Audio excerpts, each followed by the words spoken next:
اللہ ہی اپنے بندوں میں سے جس کے لیے چاہتا ہے روزی فراخ کر دیتا ہے اور جس کے لیے چاہتا ہے تنگ کر دیتا ہے۔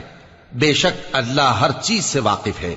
اور اگر تم ان سے پوچھو کہ آسمان سے پانی کس نے برسایا، پھر اس سے زمین کو اس کے مرنے کے بعد کس نے زندہ کیا، تو کہہ دیں گے کہ اللہ نے۔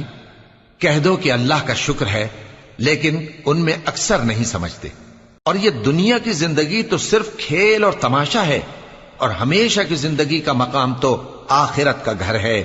کاش یہ لوگ سمجھتے۔ پھر جب یہ کشتی میں سوار ہوتے ہیں تو اللہ کو پکارتے، خالص کرتے ہوئے اسی کے لیے اطاعت کو، لیکن جب وہ ان کو نجات دے کر خشکی پر پہنچا دیتا ہے تو جھٹ شرک کرنے لگ جاتے ہیں، تاکہ جو ہم نے ان کو بخشا ہے اس کی ناشکری کریں اور فائدہ اٹھائیں۔ سو خیر ان قریب ان کو معلوم ہو جائے گا۔ کیا انہوں نے نہیں دیکھا کہ ہم نے حرم کو مقام امن بنایا ہے؟